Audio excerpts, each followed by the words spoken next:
On this episode of the Oklahoma Breakdown with Ikard and Lehman, presented by Riverwind Casino, we recap OU's disastrous loss to South Carolina. Then we recap Georgia's win over Texas and Tennessee's win over Alabama.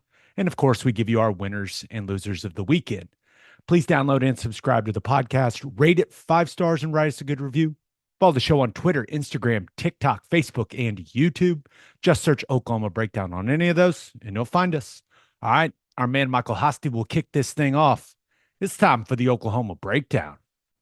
It's a beautiful Sunday, October 20th, and you're listening to the Oklahoma Breakdown with Ikard and Lehman, presented by Riverwind Casino. Riverwind is Oklahoma City's premier casino experience, and there are so many reasons why Riverwind is consistently voted OKC's #1 casino, but it all starts with their amazing variety of gaming thrills and excitement. Riverwind's beautiful award-winning environment plays host to more than 2,800 of the latest electronic games with a huge selection of table games, including blackjack match roulette, and Teddy's favorite, craps. No matter what your game, Riverwind has it in spades and hearts. And to learn more about their gaming promotions and entertainment options in the month of October, all you got to do is visit riverwind.com. Riverwind Casino, simply the best. It feels like rock bottom for Oklahoma football right now. Yes, sir. I agree with that assessment. We thought, hey, it can't possibly get worse. Ted, it got worse. It got much worse. The game was over Gabe, three minutes into the football game. well, yes, but it was also, I believe, the first time in as long as I've been watching football that you lost a football game that has 4 quarters, that is 60 minutes long on the first play of the game. I think whenever that happened, everyone in the stands, we all knew what we were in for, right? There was, I would say, a nervous tension before the game, anyways. Yeah. And for it to start the way that it did, it just snowballed and got worse and worse. And I will say this, I was proud of the fan base for as many people that stuck around to watch that second half. I came out of the tunnel for the third quarter, and I'm not going to lie, I was pleasantly surprised that there were still so many people in their seats. So shout out to Sooner Nation. And with that in mind, take it easy on Danny Stutzman. That's not going to be part of our breakdown when we talk about the offense and defense and what we saw in this football game. But was it a great quote? No. But you got to remember, it's after a devastating loss. This is a guy that came back for his senior year to try to have a special season and to lead this program into a new era in the SEC, and it's going horrifically. So I understand that what he said about the fan base, it's not a great quote, and I'm sure Danny will address it at some point. But just take it easy on the guy, because you have to understand that this is an absolute disaster for him. So I just saw there was a bunch of stuff on social media about what he said, and now I just think that you kind of have to put yourself in his shoes. All he should say is, we got to put a better product on the field so that the fans have something to be excited about. That's exactly what Bob Stoops said on the broadcast when he joined us on the radio broadcast, Ted. But yeah, I saw a lot of discussion about Stutzman's comment after the game, and I just think some people are making it into a bigger deal than it needs to be. Well, yeah. I mean, as frustrated as the fans are, it's not going to come anywhere close to how frustrated the players are. So if you think that they're laughing and celebrating and don't care, it's just not the case. That is, and we'll get to it, but I thought the defense, considering the circumstances, put out a good, tough performance. It's hard to play under those circumstances, and I thought they battled their asses off the entire game. We got to start with the offense, right? Yeah. Let's talk about it. What we saw from OU's offense against South Carolina's defense. Offense lost a football game in 9 plays. I don't really know what to say other than that. And it's mind blowing to me that on the first play of the game, you leave Bauer Sharp on an island with Kyle Kennard. So instead of Michael Hawkins being able to step up in the pocket and throw a possible touchdown to Brennan Thompson, who is hauling down the field and is open, he's scrambling, ball's late, makes a bad decision, interception on the first play of the game. And then it was even crazier to me that the fourth play on offense, you go back to the same max protect, slide protection, and you have Jake Roberts on an island with Dylan Stewart. We just watched it go really poorly with Sharp. And 3 plays later, they dialed it up again with Roberts blocking Stewart. Now, Michael Hawkins, he's got to protect the football in that scenario. Because remember, the initial pressure comes because Roberts can't block him, can't block Stewart one-on-one. That forces Javonte Barnes to help in that situation. The linebacker that's got Javonte Barnes man-to-man in that situation then adds to the rush, and he's the one who strips Michael Hawkins Jr. It's exactly how you would draw it up as a defense. Exactly. Actually, no. Because if you're South Carolina's defensive staff, you're probably going, there's no way they try to block our ends with the tight end. That's not going to happen. There's no way. And, it happened twice in the first 4 plays. And it's just bad football. I don't know. What else do we say other than that? Like, it's bad football. And the most frustrating thing for me, because that is their version of max protection. When you're a majority 11 personnel team, it's 7-man max protection. And they're like gap sliding it on the offensive line.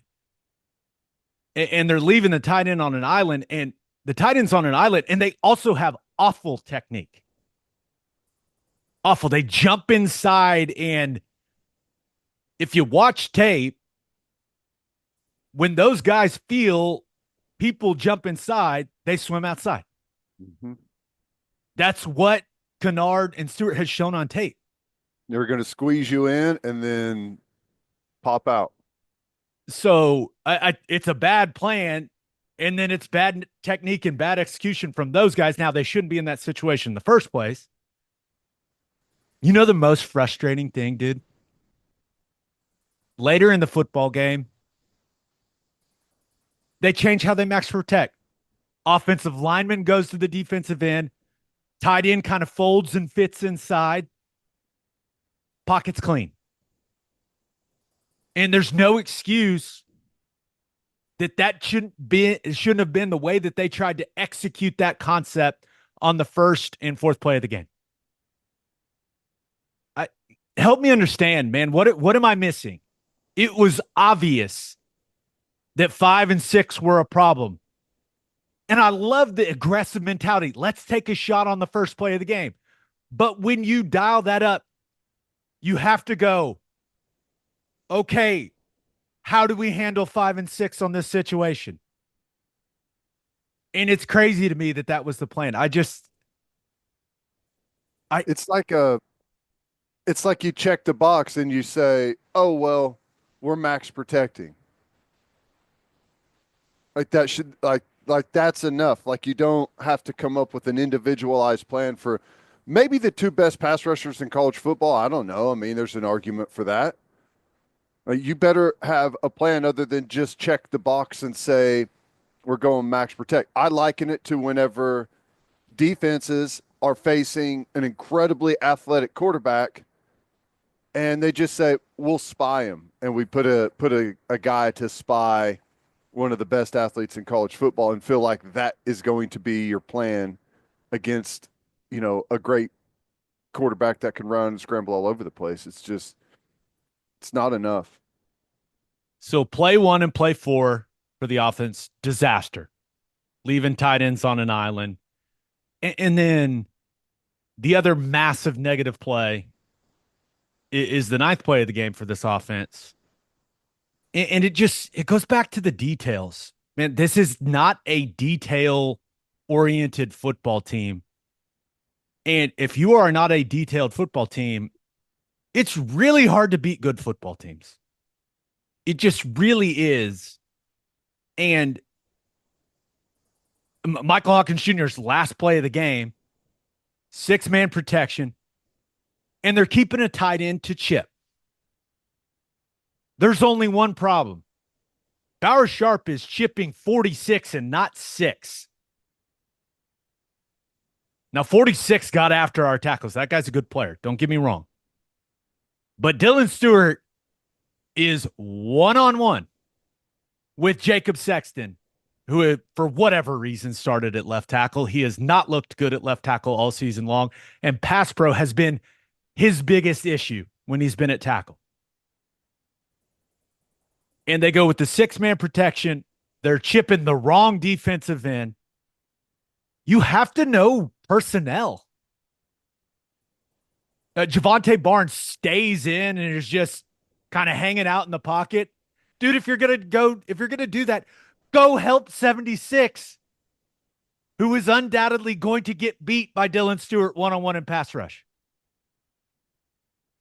But, and the frustrating thing is, once again, Brennan Thompson is rolling down the field. And there is a play to be made. But Jacob Sexton's beat clean. Dylan Stewart hits Michael Hawkins Jr., ball flies up in the air, turns into a pick six, and the game was over at that point. Over. It's just really, really frustrating for me, Ted, to watch this offense and the lack of attention to detail. The lack of execution is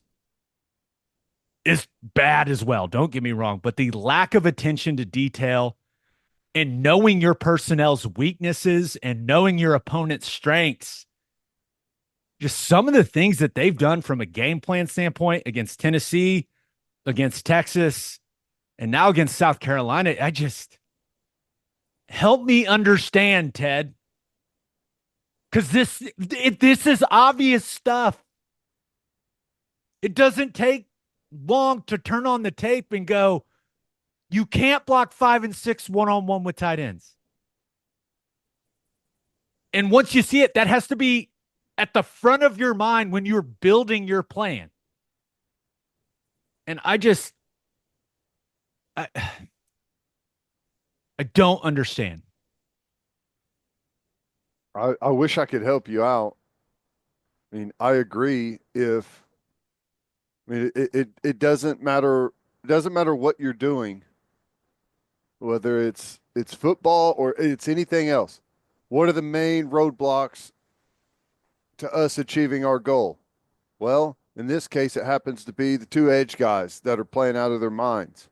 Okay, what is going to be our plan against those two guys? First and foremost, that's where you start your game plan.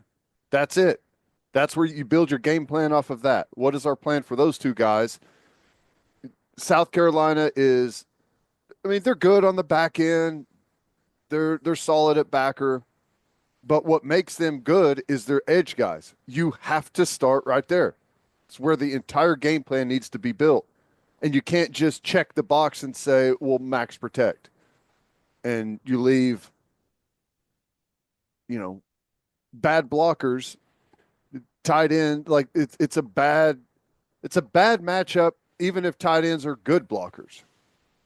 But leaving a tight end alone on premier pass rushers is not how you do it. a bad plan. Bad plan. There's no other way to say it. It's a bad plan. And then with the way that this offense is struggling, you absolutely have to take care of the football. 2 interceptions, 6 fumbles in this game. Only lost 2, but 6, had 6. Mm-hmm. It's atrocious. Bad plan, bad execution, bad ball security. That's how you get embarrassed on your field. And make no mistake about it. OU, in it hurts my soul to say it, dude. OU is the laughing stock of the SEC right now. Yep. And it brings me physical, emotional, and spiritual pain. But it's just it's a bad product on offense. And football's funny, man. I actually liked some of the things they did in the run game. I thought the run plan was much better. They fell in such a large hole that you really have no idea how that game could have unfolded at all.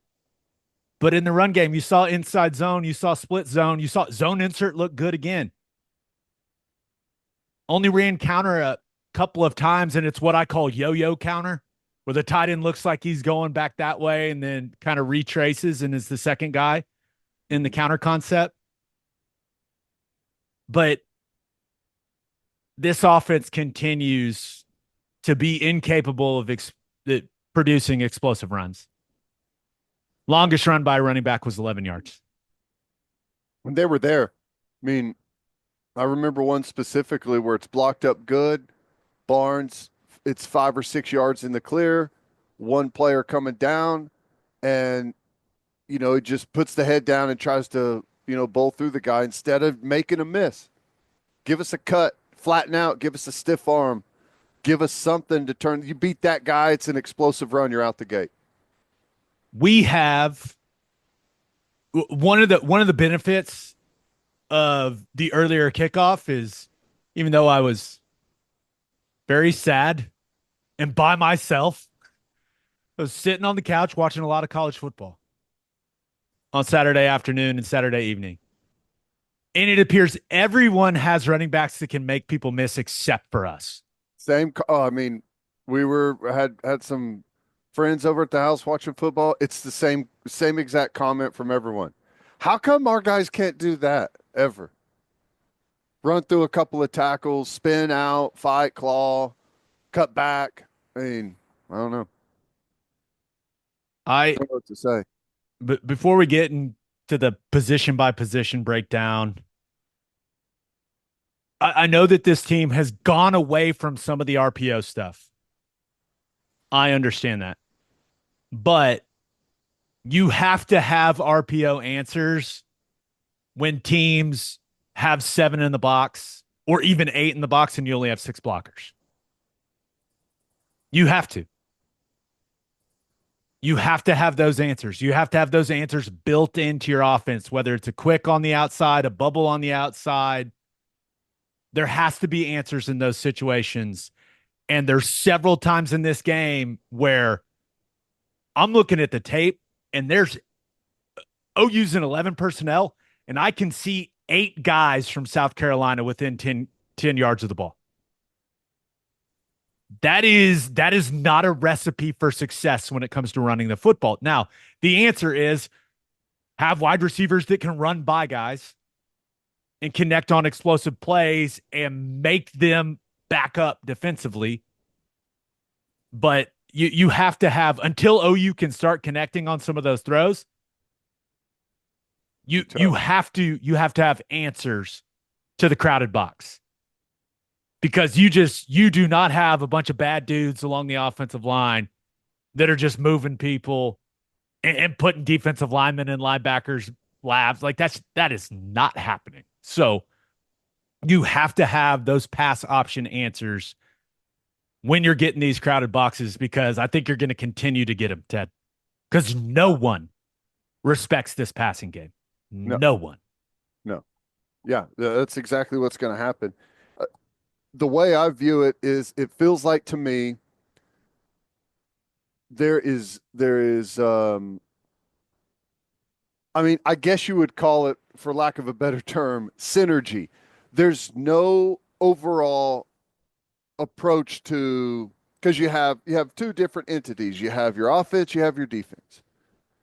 There has to be some type of, okay, group, how do we win this football game as a team? Well, we're not going to score 50 points on offense. We have to know what our capabilities are. So what's most important? Field position, maintaining possession of the football, playing to the strength of our team, and I try and find a way to be close in the end where we can get more risky and have a chance to win the football game. I don't think there's any attention to any of that at all. Like the type of team we are now and how we have to win football games is not reflected in the way that we actually go out and try and execute the game as an entire team.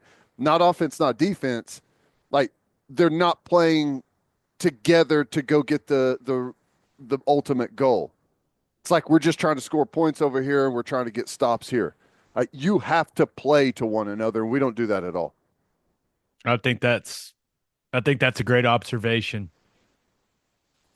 To say this team doesn't play complementary football would be a massive understatement.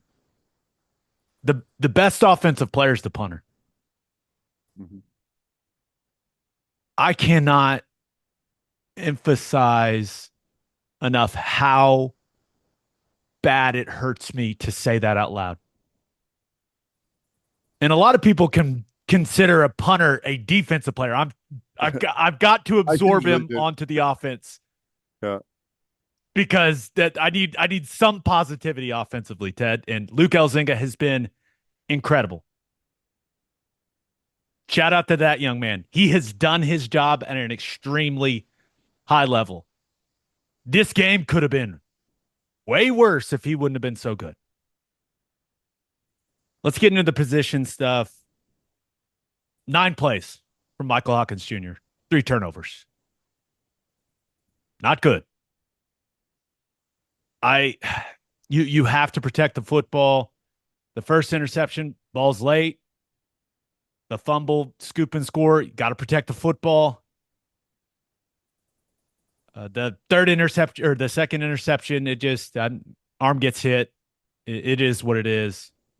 Got to protect him better. But I think the most disappointing thing for me was we didn't even get a glimpse of how they were going to use him in the run game. Yeah.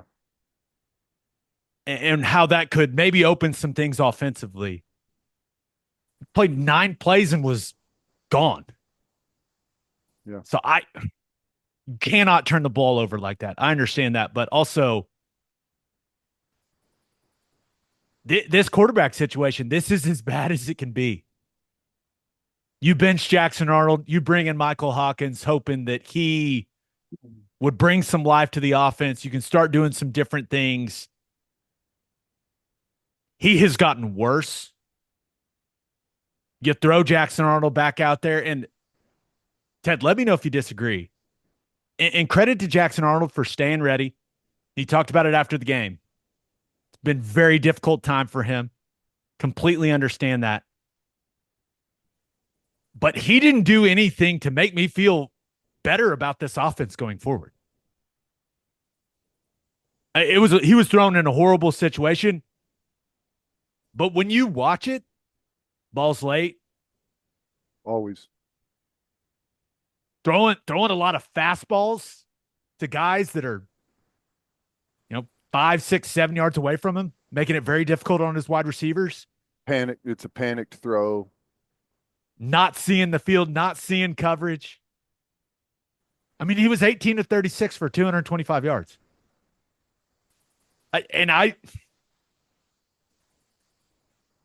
He didn't go out there and just let it rip and wow me. He didn't he didn't make any catastrophic mistakes. Is that the new standard now at quarterback? Yes. Okay, then. I Then he mean, was that's great, Ted. He was well, great. well, I mean, for this year and that way that this team is going to have to play, yes, that that is unfortunately the new standard. Yeah. I mean, it's the my biggest issue. I mean, he hit the deep ball to Brennan Thompson was beautiful, perfectly placed. It was a great ball. Um, but and this is for South Carolina, especially because of their pass rush, but also generally speaking, ball has to come out quick. You have to throw it now. You get to your drop, you set up, the ball has to come out now. And it just takes way too long. He has to, it feels like instead of throwing to a spot where a receiver is going to be open, he has to wait, see that the receiver's open, verify, yes, he is in fact open, and then throw the football. That it takes way too long. On the balls that we're completing, it should have been caught a second and a half sooner, and that receiver's able to catch it, put it away, turn upfield, and go make a move on the first defender. Instead, it's a wait, wait, wait, wait, wait, wait, wait, wait, wait, wait. Here comes the football, catch, tackle. It's not how offense you're not going to have success doing that in the long term. You're not going to be able to move down the field that way. So I think now the big question is What do you do now? what what do you do at quarterback? Yeah. The way that I see it, and I'm sure everyone has a strong opinion on it, open this thing up. Whoever practices better should play. It's that simple for me. Both of these guys have had their struggles. Whoever practices better goes out there and plays. And if that guy goes out there and struggles early, put the other guy in. I would love to say, you know what, just pick a guy and stick with him. Pick Jackson Arnold and stick with him. But I I've really seen nothing that makes me feel that way. Yeah. I guess you could say, hey, at least Jackson Arnold has will throw it down the field. It's going to be late, but he'll throw it down the field. But I hate to be the I hate to I be don't know, the man. play the guy that we haven't seen yet person, but if the veteran Casey Thompson can process the offense faster, then I'm even open for that. And I don't even know if that's on the radar at all, but I I'm almost to where we got to have a veteran guy that can process, do the right thing, take care of the football, and I don't know. I haven't seen enough of him practicing to even know, but It that can't be worse. is first and foremost. Take care of the football, make the right decision, and operate with some quickness out there. And I don't know who that's going to be. I don't think you can do that. And no offense to Casey, but you just the the current system of college football, you can't lose both Jackson Arnold and Michael Hawkins Jr. to the portal. So I I don't know. Brent Venables has a very difficult situation at quarterback on his hands. To say the least. And It ain't just about this year. no, we're talking the future of the program. This season, I think we all are we at the acceptance stage of what this season's going to be. Hopefully, this team makes a bowl game.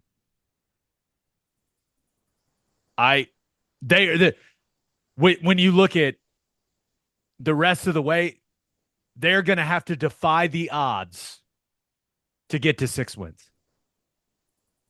You're going to be favored against Maine, who, by the way, looked awesome this weekend. You're going to be favored against Maine. You're going to be a big dog in every other game. So you're going to have to defy the odds to get that 6th win. But you can't lose both quarterbacks. And maybe somehow, some way you hold on to both of them. That seems unlikely, but it's just it's not a good situation at quarterback, Ted, at all. No. I think both guys are very talented. And it's alarming to me that both guys appear to be getting worse. I think that's very alarming. And their offensive line, I'm not trying to put it all on the quarterbacks. It's not Right. like the run game is not efficient. Guys are under a ton of pressure in Everyone has their obvious. hand in it. Yeah. Yeah, they're this is not just a quarterback issue, but not good. Wide receiver felt good for Brennan Thompson. Just had the 54-yard touchdown. He had several other plays where he's running open, and it's either the protection breaks down, quarterback doesn't let it rip. Got tight ends on an island against premier pass rushers. Other wide receivers, JJ Hester, he had 4 for 44, and it was as if he was battling the football all game long. Mm-hmm. Ted, he was struggling to catch it clean. You could almost see the frustration from him on the field. He was in his own head. There's no doubt about it. Like it wasn't quite the yips because he was catching it eventually, but I'm not sure he caught it clean once all day. Yeah. I think, and that is, you can see that manifest not with just with him, but with everyone. And I've been there before. Whenever you make a couple of bad plays, it can unravel on you, And I think that the entire offense has that.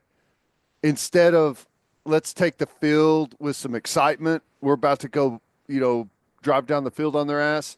I think everyone is out there in the position of afraid to mess up, don't screw this thing up, and that just creates a bad environment to play good football. It was a dark, dark day offensively, but there was one bright light. Jacob Jordan gets open. I know that. Yes, he does. 6 for 86. That juke move on the sideline was sweet. That was really nice. But give me more of that guy. He gets open. There's no doubt about it. And Dude, the one thing that is very noticeable on tape when you watch him, he plays with the sense of urgency. mm-hmm.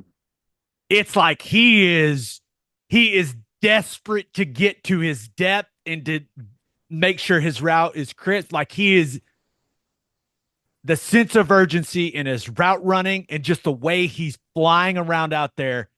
It's crazy to me that I don't see it across the board, but that it stands out. It stood out. And I'm not just saying that because he produced.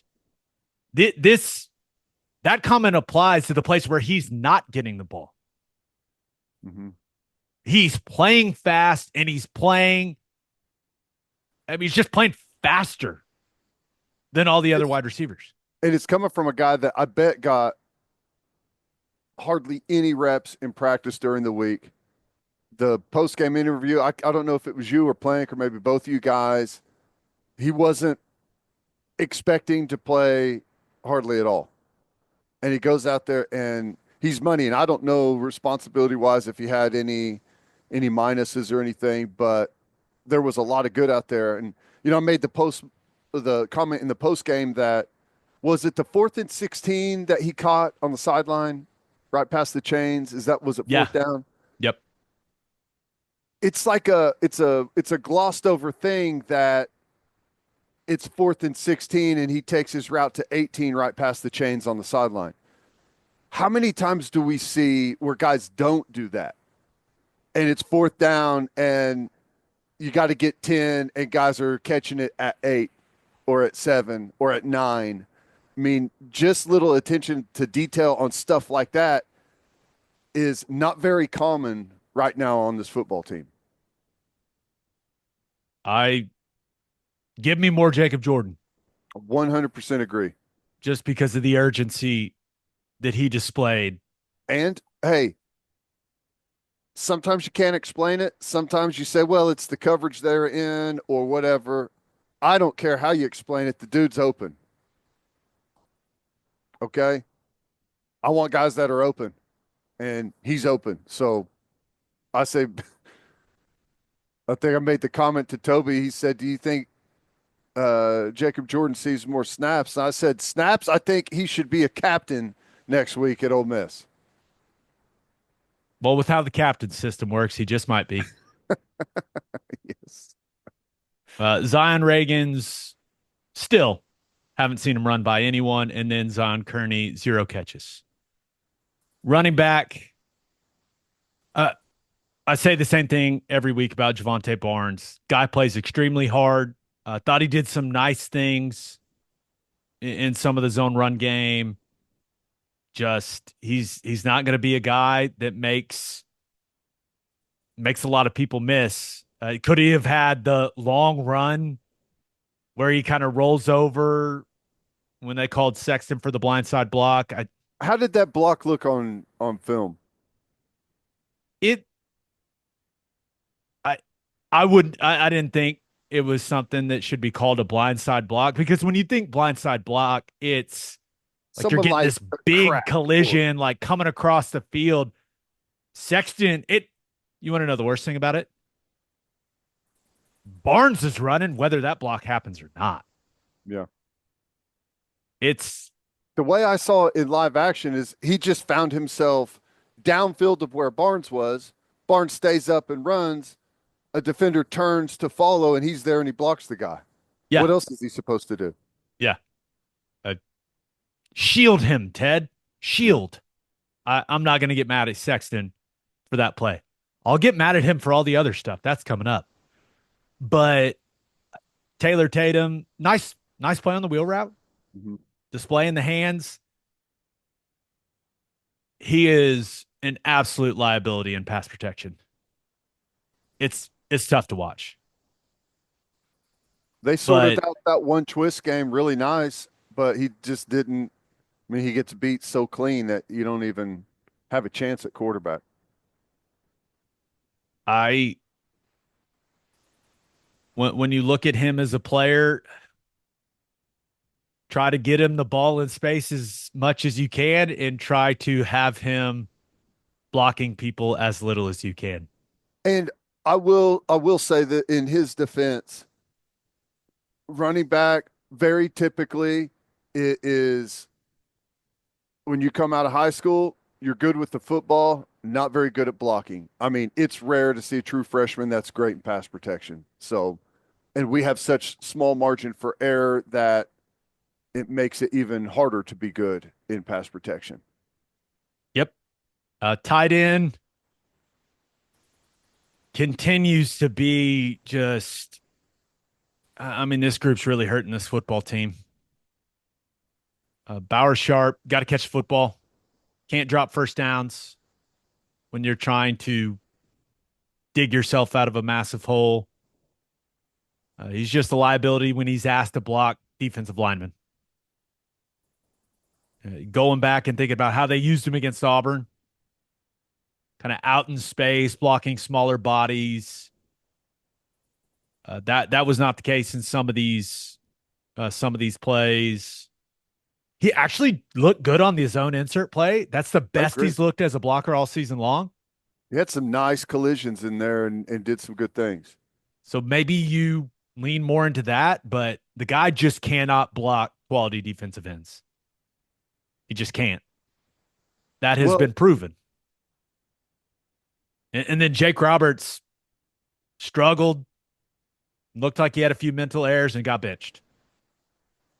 And we saw Caden Helms, who he's got no explosion, but I want to give that young man some credit. He was out there competing. He was battling, like trying to finish blocks, trying to finish plays, like playing through the whistle.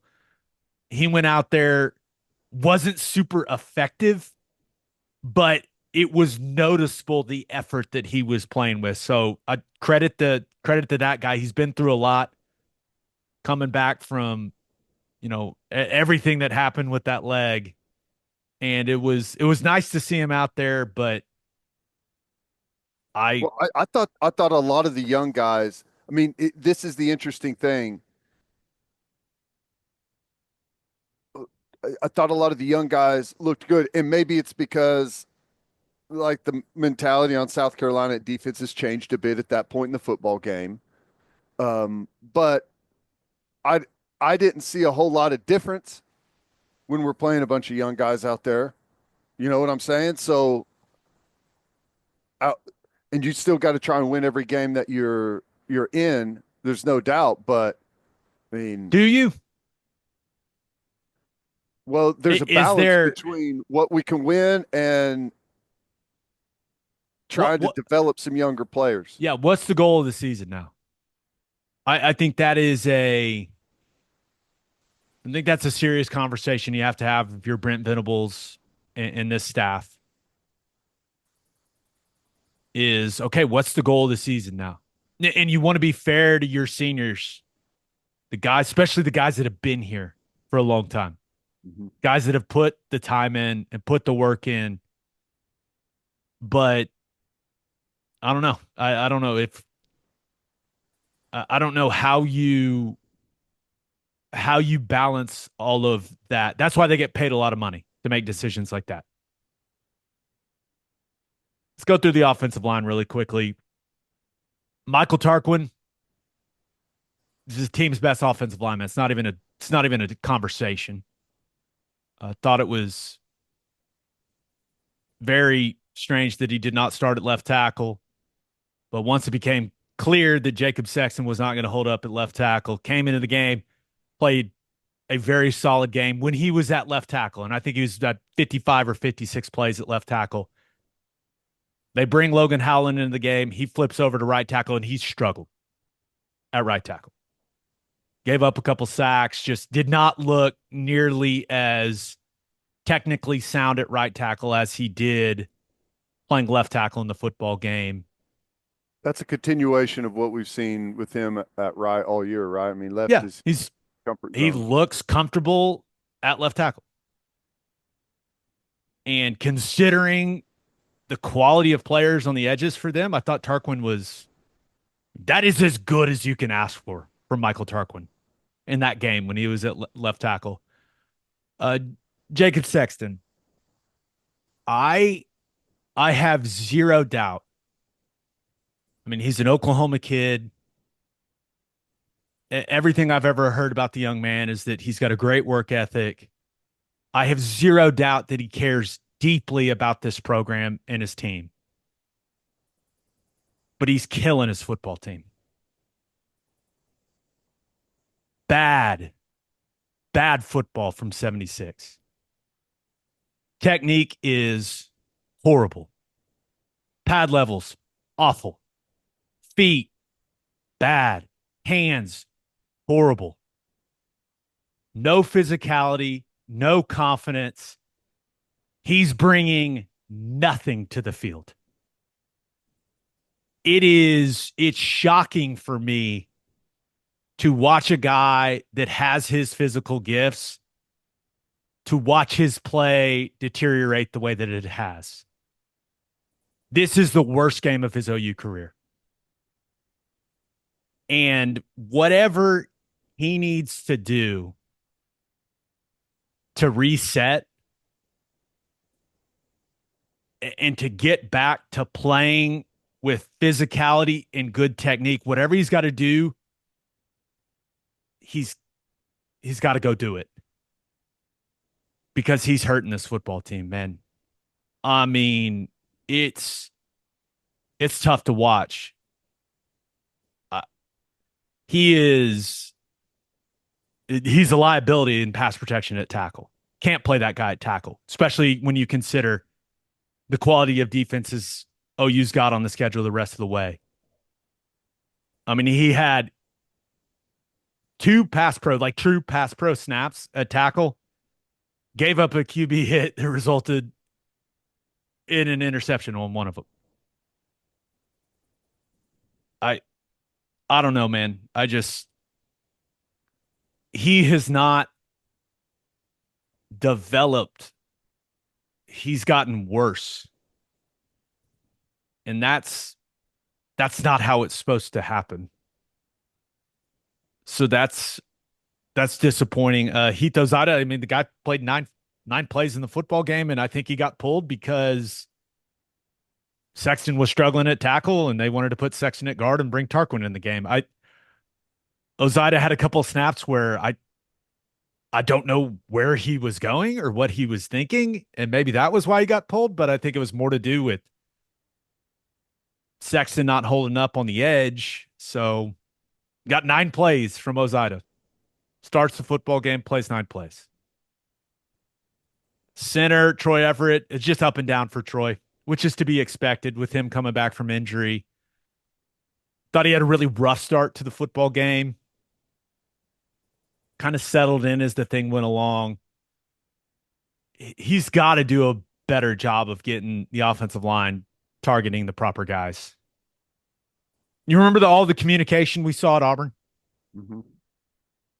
Quarterback, offensive line, pointing, talking. Nowhere on this tape. And it's clear, even on some of the successful runs, that the entirety of the offensive line does not know exactly what linebacker they're working to. And they could be spotting some of this stuff, meaning like, hey, our combinations, we know someone's going to come down and fill this spot. We're just not quite sure how the defense is going to play it. You just call it spot blocking some things. But there just looks like there was just a lot of confusion at points in time in the run game, which you're at home, man. Communicate. Like what is happening? He did some things at the line of scrimmage where he's just like taking 2 steps in place and just standing there on zone runs and like trying to play bumper cars and like bang back into guys. And I don't really know what that is, but he's got to be better on the communication front. That includes pass protection. Got to know what linebackers you're working to in pass protection. This slide, hey, we're just all protecting a gap. That's high school bullshit, man. You can't do that at this level. You have to work to guys. Like that, hey, you got this gap, I got this gap, you got this gap. That's bullshit. Can't do it. You got to work to men at this level. Like, hey, we're working, we're going there, you're going there. If this guy comes back this way, we got to go back that way. And instead, you've got some of these just like grade school gap protection things. It appears just, I don't know. Wee Woo, same stuff. Not a lot of movement in the run game. I don't remember him having any critical errors, but I've just kind of accepted he is what he is. He's not a mauler like I was hoping he would be. It is what it is. And then Jake Taylor lasted for 20 plays. At this point, with how banged up he is, play someone else. Play someone that can make it through an entire football game. It And just let kind of that, throws everything else off, right? yeah, let Because him now heal. Let him heal someone's up, got to man. move position, and then you're playing musical chairs. Spencer Brown came in, very little movement in the run game. That's to be expected. He is randomly just getting a massive split out there at right tackle. And it appears to hurt the football team every time he does it, whether it's pass protection or the run game. Don't know why he's doing that. Don't think he's being coached to do that. Have no idea why that's happening. Needs to stop doing it. He's going to play right tackle for this team. When he uses his length in pass pro, because he's got ridiculously long arms, good things happen. When he doesn't, bad things happen. He's a very limited athlete. You have to use what you've got as weapons, and he just, when he does, it's much better than when he doesn't. But overall, what was it, 9 sacks? It's just It's bad, man. It's bad. And those aren't all on the offensive line. That's mistakes at tight end, or tight ends being put in horrible situations that they shouldn't be put in. It's mistakes at running back, or, running backs just getting dominated physically. A whole lot of bad, man, on the tape.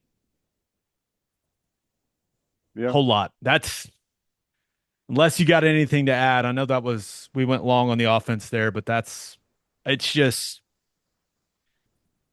it's so frustrating to watch a team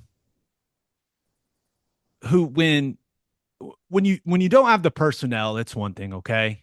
And this offense does not have the personnel. We can all see that. Offensive line, you don't have the type of guys you need to have to compete at the highest level in this league. I think the same can be said at running back, and then the wide receiver situation is what it is. But the lack of attention to detail, I think, is the most damning thing. Like, if you know that you're not, you maybe don't stack up physically, like, you have to give yourself a chance by being so crisp and so assignment sound, and playing with just a really, really high attention to detail, and then flying around out there and playing with tremendous effort. And this offense does none of that. And it's really disappointing. Yeah. No, I think that's right. The one of the questions I have is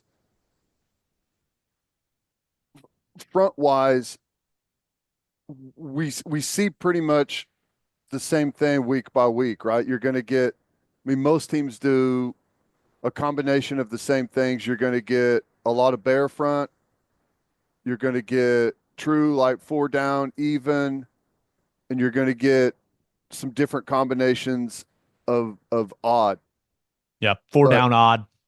That's what's coming your way on Saturday against Ole Miss. 4 down odd spacing, 4 down even, some bear. That's what they uh, do. so I guess my question is,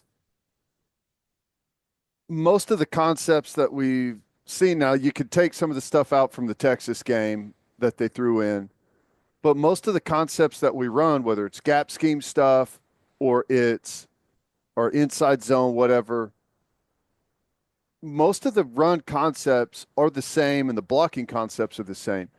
If we're not seeing like these one-off changes in fronts, like why would we still be confused on stuff? Because you see the same thing from our defense all training camp and all spring.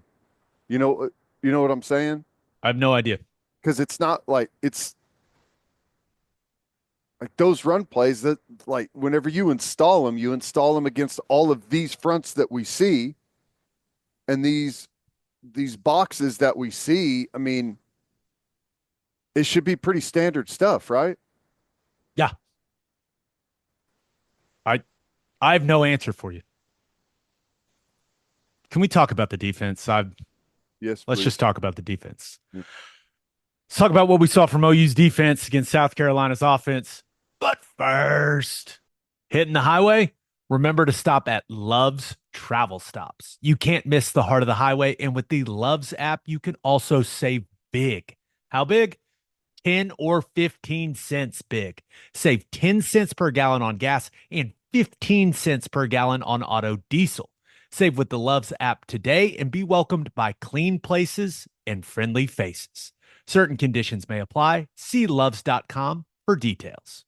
Oh, you tailgaters, listen up. We're now officially in the premium conference of college football, and you expect a premium product on the field and on the grill. That's why you need Didier Ranch's steak burgers to take your tailgate to the next level. Proudly raised in Oklahoma for over 120 years, premium beef this good is hard to come by. Go to DidierRanch.com.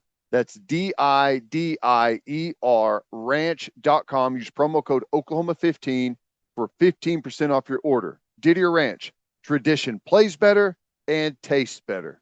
And we are brought to you by Simple Modern, the official drinkware partner of the Oklahoma Sooners.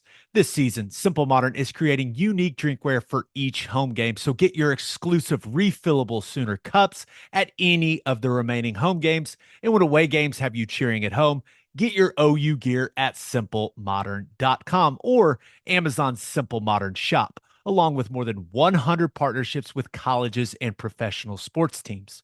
With 10% of all Simple Modern profits going to charity, many in Oklahoma, you're also helping Oklahomans off the field. Simple Modern, it's good everywhere. All right, Ted, what did you see from OU's defense against South Carolina? Well, put into a bad spot, obviously, with the turnovers.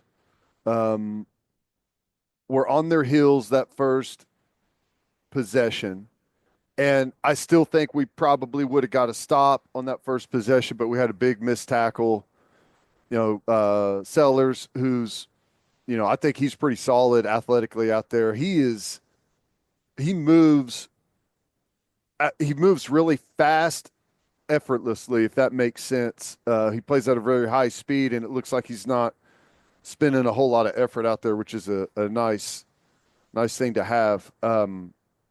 If Kip Lewis has him pinched in, takes a bad angle, Sellers gives him a move, bounces back out, and now all the numbers are inside, and he gets off to a long run, and then at that point we're kind of hanging on. But after that initial series, I thought we did quite a few good things. Thought the pressure on the quarterback was really good.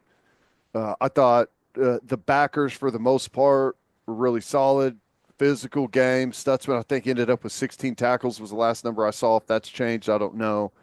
But it was in those.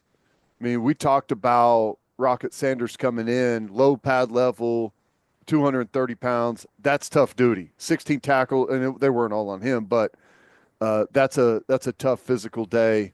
And we did a pretty good job against the run outside of a handful of plays, and most of those were kind of quarterback scramble stuff. In the passing game, they got us on a scramble drill where they turned it up downfield and Sellers hit. That's twice we've seen that. Texas hit us on a big one. Then Sellers got us on one. We had one offensively on a play. We overthrew him. We got to be able to hit on those things. Secondary, kind of unremarkable. It wasn't a big pass game day. I thought the safeties did some nice things. There was one of those over routes. I don't know what we were doing defensively. So it's hard to even comment on it. I can't even say if someone was busting or not. It was just a really weird play. But for the most part, I thought we did okay. Tackled pretty well on the outside. Eli Bowen had another solid day. Um, just generally speaking, what did you think defensively? I thought that they played well. Yeah. I thought, and it's hard. I mean, it's hard to know what South Carolina would have done from a game plan perspective if they didn't score twice on defense. Yeah, it's so quickly, and we're But able to get conservative really quickly. they South Carolina had 76 yards rushing in this game. Hmm. I mean, I guess you take away Six the sacks. Davis Bevel sack and you're looking at 89 yards, Yeah. but South Carolina could not run the football. I mean, Sanders averaged 2.2 and Sellers averaged 2.2. Hmm. That was a tremendous job against a team that has a couple physical options running the ball, but and this is maybe the most impressive thing about the defense to me. The game was over at I don't know 5 minutes, 4 minutes into the football game, Yeah. and it's not easy to go out there and play with energy and effort when you know the game is over. It feels like a practice, is what it turns into. And like you want to take the field thinking that this stop matters, right? We if we can force a 3 and out, if we can get them off the field, get the ball back to our offense, it matters. But that feeling kind of falls away as the game rolls on. But I thought, just generally speaking, it under the circumstances, it's difficult to play tough, hard nosed, inspired football, and I thought they did. Um, just pointing out some guys that I thought played really well. Grayson Holton and Jaden Jackson, excellent. And there's stuff in there. There's technique stuff, getting too high at times, but they executed maybe the best twist in the pass game that we've seen this year. It was awesome. Grayson Holton comes down, just drills, ear holes the center. Jaden Jackson, boom, loops around. Grayson Holt wins after he drills the center, cave in on the quarterback. It's just, it's what you want to see. You know Beautiful. what is awesome? Execution. Mm-hmm. Executing a good plan. Yeah. And And guys doing it with a sense of urgency and physicality. and And improving. improving. Jaden Jackson's getting better. Grayson Holton, he's got confidence. Talk to him after the game. He's getting better. And not to go back to the offense, but that's the most alarming part is, Ted, you and we watch every snap live, and then we watch every snap. I don't know. I probably watch every offensive snap 5 times from multiple angles because I'm a psycho. I chart every play. I give the offensive lineman pluses and minuses on every play because I'm a weirdo. I can't tell you a single offensive guy where I look at and go, that guy's getting better. Yep. Yeah. And that has to be extremely alarming for Brent Venables. And I said it last week. He gets paid a lot of money to make very difficult decisions. Yeah. So I don't know what's going to happen, but it's so alarming to me that it doesn't look like anyone on offense is improving. And you're at the point to where even though you don't want to, and he said last week he's never been anywhere where they've made a midseason change, you're almost to the point where you have to, just to maybe try and spark something with the way the offense is playing and get something back. Like I can imagine that everyone on the offensive side of the ball, players wise, is saying what we're doing isn't working, and change, whether it's the good or bad, whatever. Sometimes you just got to have change just because you got to have change. You know what I'm saying? So, I mean, he put Joe John Finley in the booth, and it was a disaster early for the offense. So, like, they tried something new, yeah. and it went as bad as it's gone all season long early on offense. So I don't know what's going to happen. I've got no idea. But let's get back to the defense. Sorry. Well, no. We were actually we were experiencing some positivity, and I just had to kill it apparently. No. Jaden, back to Jaden Jackson. I mean, I talked about that stunt they ran. The motor's going. It's fourth quarter. The game is over. It's long been over, and he's fighting and scrapping and playing with the hairs flying out of the back of the helmet. It's it's awesome to watch. There's one where they've got a little stunt coming. I think maybe they have a blitz on the outside, but he goes to the center. He jacks the center. He looks this way. Running back cuts back, looks this way, sheds the guy. Physical. It's what you want to see, man. I love it. Those two guys were great. Dejon Terry didn't play a whole lot of snaps, but when he's in, he's physical. He's hard to stop. He's a force in there. I thought 52. Dominic Williams had another just kind of a yeoman game. It's not going to show up statistically like it's good, but again, you can't move him off the ball. He's tough in there, doing a really good job. I thought the edge guys, um, Trace Ford had some good stuff. They got him on the zone read play where he's got the free shot at Sellers.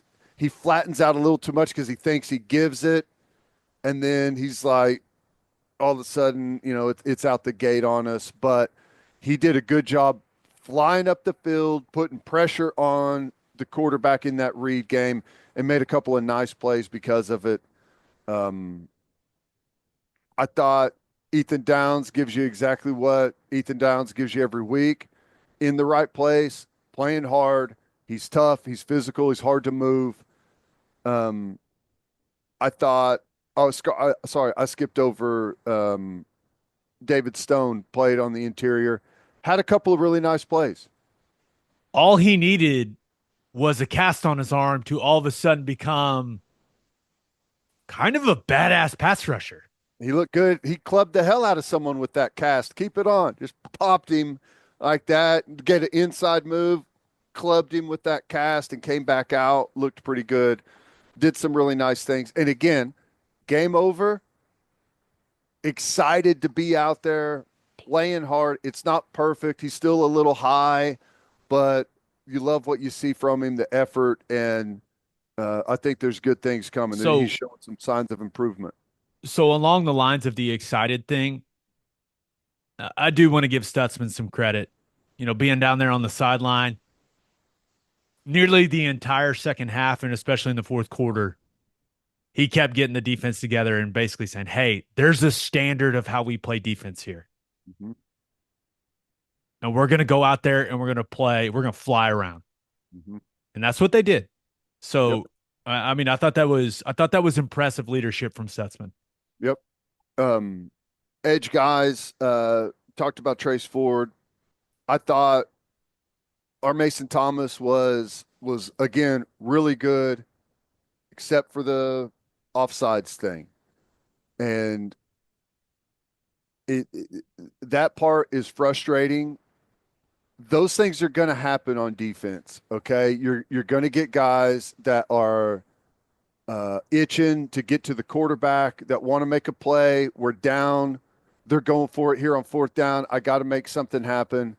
But we have to be smarter as a football team overall. And I'm not going to sit here and pound on that too much, because it's atypical of what you see from him. But to tie it into, generally speaking, with the football team, we are not a smart football team. We are not a situationally aware football team. There's attention to detail. You talk about it all the time, and it's obviously what you're doing game plan wise. What is the call? What's my responsibility in the call? But also overall, what's happening in the football game? What's the clock say?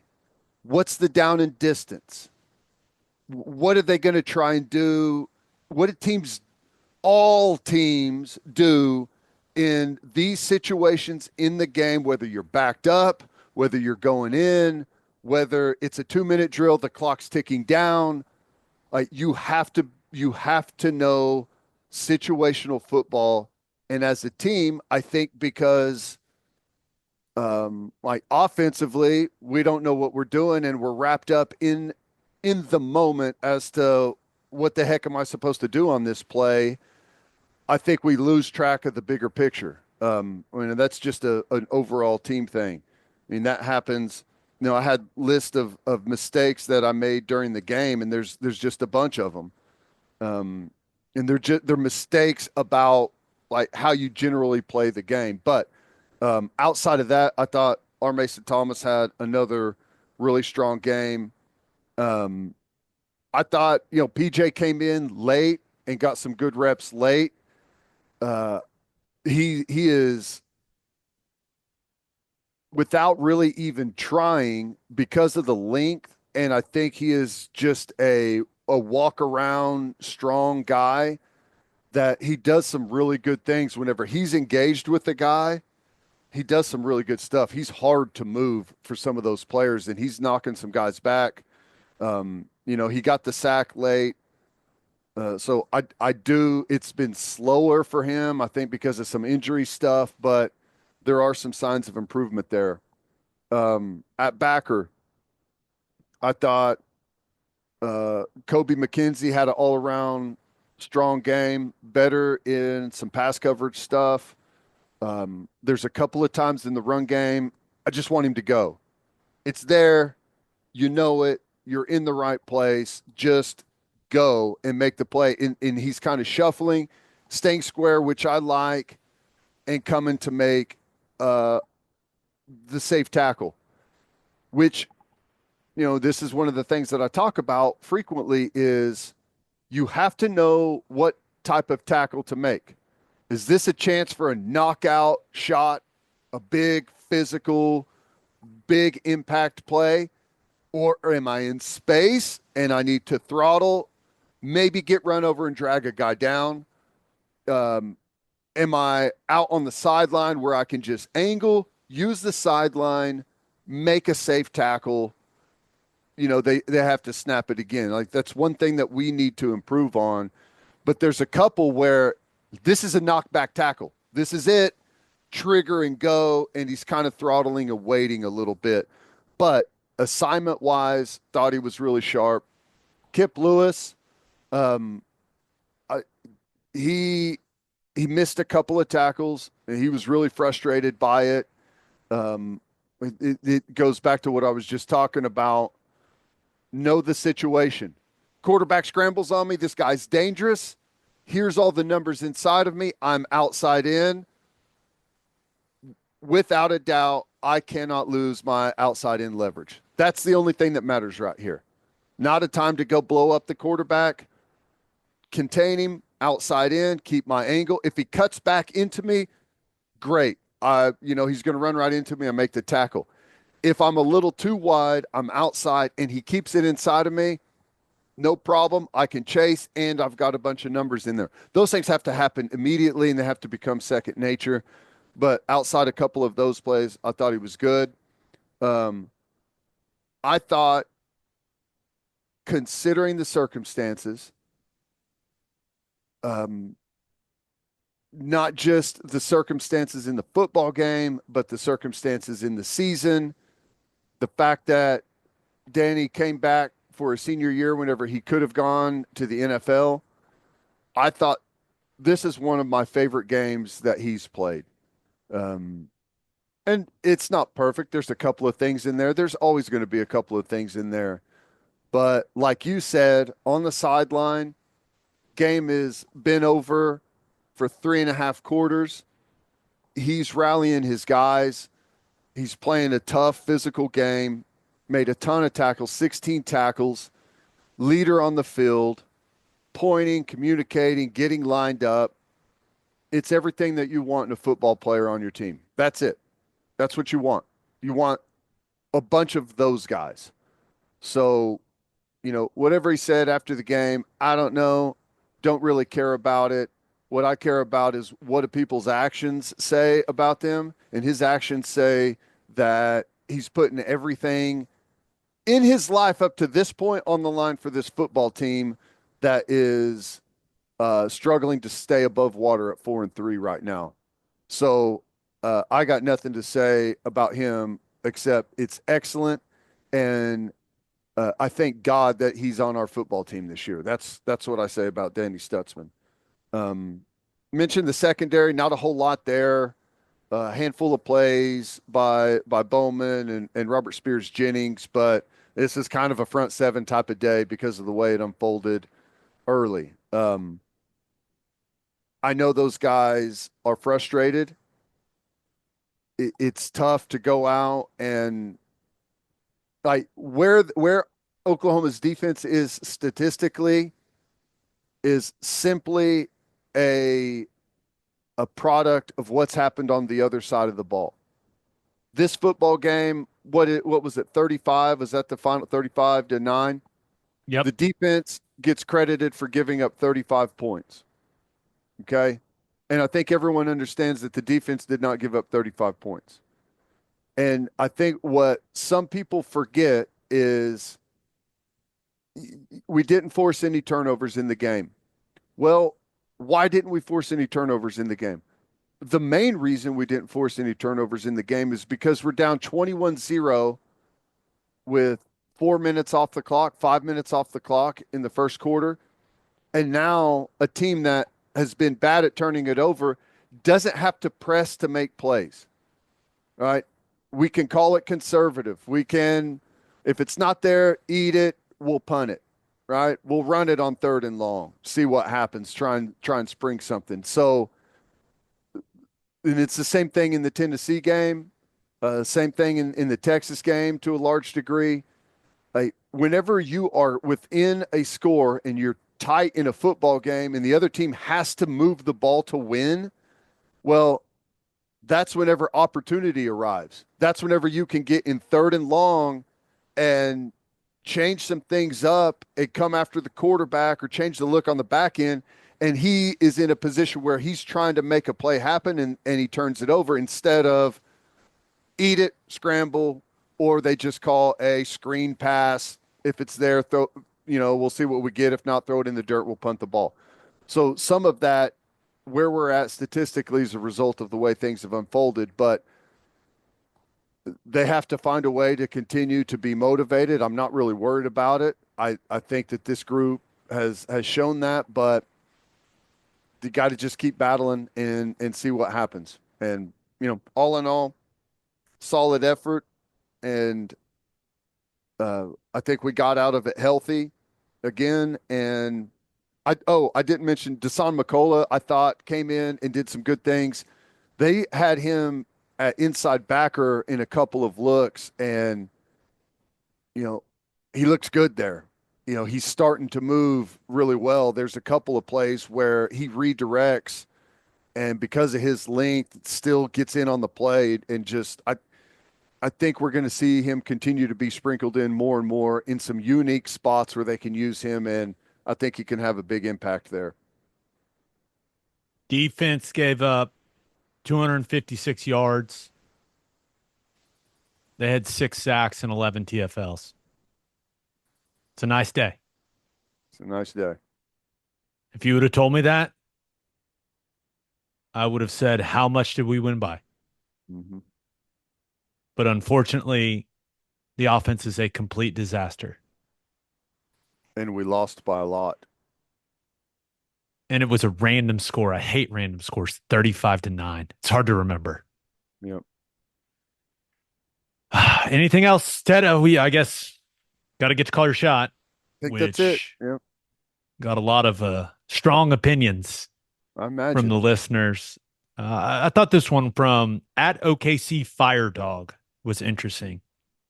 He said, how do we salvage this season enough to prevent mass transfers and prevent losing motivation in the team to get better week in and week out?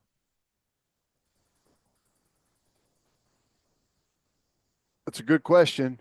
Um, it's weird where college football's gotten to where that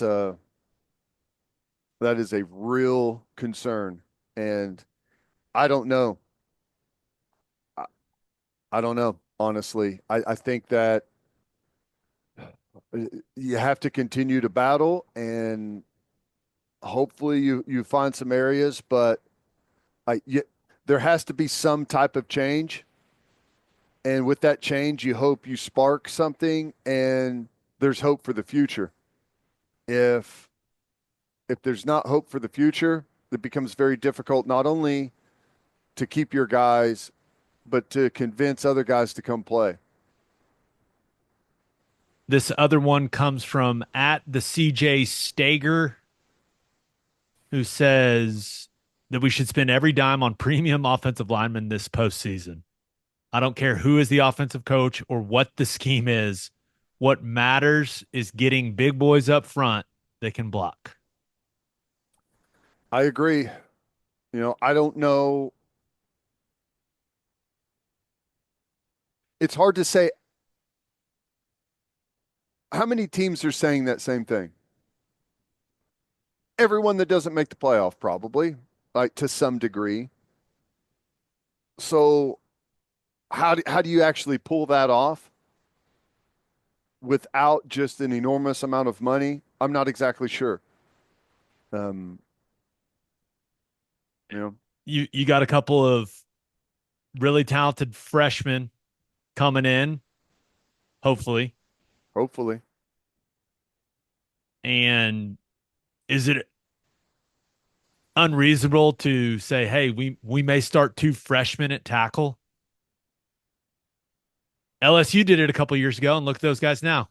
Well, I mean, I that's the one thing I hate about the transfer portal is You on got the to offensive, develop some linemen, you man. have They to. need to stack high school recruits.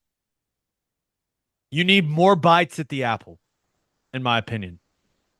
Mhm. The plug in the holes through the portal thing these last couple seasons, where's it got it gotten us? Well, and that's why I've said, and I can't remember if I said it on the podcast or if it was on radio. It's why I am rooting for Clemson because Clemson has kept all of their guys. They've developed their guys in their system. They haven't gone to the transfer portal. And I want it to work. And I want teams to see that it works. And for that to kind of like to get back to that, we've had this Wild West portal situation, and it may make you a better football team in the moment for a year, but are you in the same exact? Can you do that consistently year after year? I know that you can develop within the program consistently and put a good football team out year after year because that's how college football's been done for 100 plus years.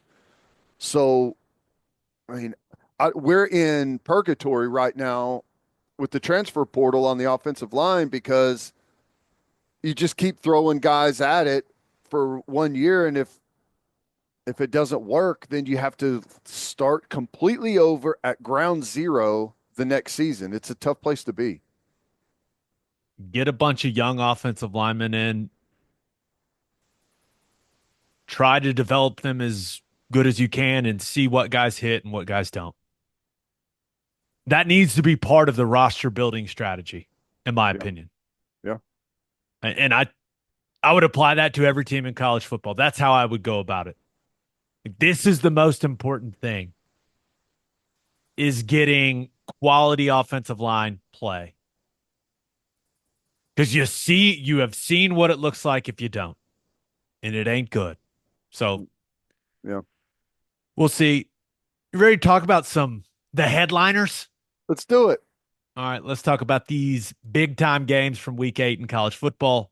But first, Schwab Meat loves football. They make delicious smoked meats, hot dogs, and sausages for us to enjoy before, during, and after games. You should go load up on schwabmeat.com and use promo code OKBreakdown for free shipping on orders over $75.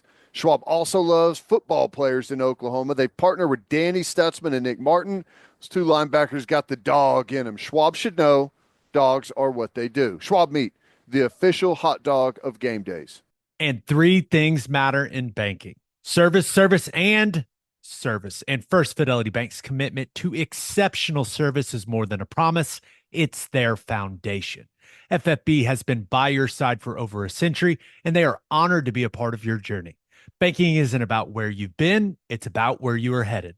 Open an account at an award winning bank today at ffb.com. At First Fidelity Bank, we go where you go. And head to the garage for hand smashed patties, butter toasted buns, and ice cold beer. It's the perfect spot to watch any big game. And with all the garage locations being open at 10 p.m. or later every night, it's the go to late night spot. Visit eatatthegarage.com to find a location near you and order online from the garage in your neighborhood. All right, week 8 in college football. Let's start the conversation in Austin, Texas. Georgia showed up and whooped Texas. Yes, they did. Angry football team. came to Austin and proved a point. Final score 30-15. And I think the story of the game is the Georgia defense. Mm-hmm. The story of the game early was the turnovers. Beck threw a couple picks, but Texas wasn't really able to do anything with them. And then Georgia made Texas pay for their turnovers. Right? Ewers doesn't see the quarter blitz, gets absolutely smoked. Mm-hmm. Fumbles. Georgia cashes it in 7-0. Ewers interception. Georgia scores a couple plays later to extend it to 17-0. Stark pulls Ewers for Arch Manning. Doesn't matter. They come and they strip Arch. Georgia turns it into a field goal. That was to make it 23-0 at the half. Like Georgia forced turnovers and made Texas pay for them. Mm-hmm. And it was an absolute struggle for Texas's offensive line, especially for Kelvin Banks and Cam Williams. What'd you think about the move by Sark to pull Ewers and put Arch Manning in?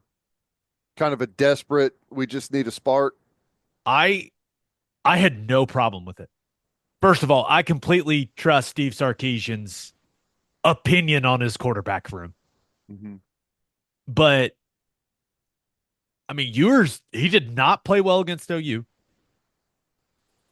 and did not look good again at the start of this football game. I honestly would have liked to see some of Arch in the second half, Mm-hmm. just to try to add a QB run element to things What to were you make Georgia's surprised? defense have to respect that. Yeah, no, I agree. Were you surprised when Ewers got the call coming out of halftime? No, it felt like a, hey, Quinn, take a seat and calm down a little bit. Let's reset. But Ewers said, hey, you didn't know he was going back on the field until he was told at halftime. Yeah. But you look at the offense in the first half for Texas, and remember, this is a Georgia defense that had not been a dominant group up to this point. They looked like a dominant group on Saturday night. My goodness. But Texas's first half on offense, punt, punt, fumble, punt, interception, punt, fumble. Whew. That looks familiar. Yes, it does. But just an absolutely dominant first Physical. half defensively for Georgia. Big hits all over the place, dominating the line of scrimmage. Just getting after Texas's offensive line. And then the interception happened. And it was negated by an awful pass interference call. It's great coverage by Jahdae Barron. That guy's a hell of a player. Mm-hmm. Late third quarter, it rains beer on the field after they show the replay in stadium. And then they changed the call. That was crazy, Ted. Crazy. Crazy. I I mean, couldn't believe it watching it from my couch. I know. And I, it was a bad call. They changed it and got it right. But the way they changed it and got it right sets a horrible precedent. So I don't know, man. That was wild. The optics were not great. Right. And it's interesting because the refs that got it right, but the conversation seemed to only take place because they were having to clean all of the beer up off the field. Yep. It didn't look great. No. But hey, it made for an entertaining moment in that football game because Texas goes and score. It's 23-15, and I'm going, I hey, we know. got a game. Game's Yeah. on. Yep. That drive, after that all took place, Because the that offensive place came alive. They had been getting their asses kicked. They were pissed. And then it stood and they punch it in. That place came alive. and the feeling was we're coming back to win this game, That's probably. right. And I was actually thinking, it was like, that's going to change everything. Here it comes. And then Georgia goes 11 plays, 89 yards, takes 5 minutes off the clock, and punches it in. ETN plows through on 4th and 1 at the goal line. That's a big boy drive right there, man. Mm-hmm. I mean, that's championship level stuff. And I think, not to make too much of it, but Georgia's got a bunch of guys that have played in massive games against some really good competition. And they've got a bunch of guys that have felt that pressure. And that looked like a football team that was comfortable under the circumstances right there. And there was no hesitation from Kirby at all on it either. No, We're going. Kirby was fiery after this one, man. Yes, he was. Called out ESPN, called out the officials. I, What do you say about ESPN? Maybe I may have missed that one. he basically said your entire network said we didn't have a chance. Nice. But he also said some stuff. It was clearly shots at Texas. He was like, we weren't interested in taking pictures and all that superstar stuff. We're here to eat. We're hungry. We're here to eat. I mean, it was full crazy safety Kirby Smart is what it was. It was Yeah. great. They tried to steal it from us with calls, he Yeah. said. Yeah, I'm sure that he will get a Reprimand? large bill in the mail for that one. Yeah. But it, I'm interested in your thought, and maybe there could be a little rivalry between Georgia and Texas brewing. That could be fun Hmm. because he took some clear shots at Texas after that game and is on the field. But I'd put Georgia number one without hesitation. I know Oregon's 6-0. I know Penn State's undefeated. But I don't think either of those teams can beat that Georgia team when they play like that. No, that looked like the Georgia of old. It's that team's been hiding a little while. That looked like the Georgia we're used to over the last couple of years, for sure. I I do not have a vote, but I would vote them number one after watching that football game. Hard to argue. They, for the vast majority of the game, manhandled Texas. Hmm. And I think Texas is a really good football team. And I also think maybe this is the best thing that could have happened to Texas. I think that group was feeling themselves, Hmm. and rightfully so. They had run through everyone on their schedule, embarrassed OU. I think this is a situation where Steve Sarkisian can turn on the tape and go, you thought you had arrived. Hmm.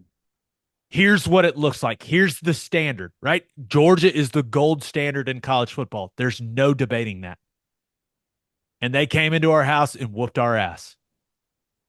Where do we Everyone go from watched. here? Everyone was tuned into that one. That was a big football game, and yeah, that's that was a big win for Georgia.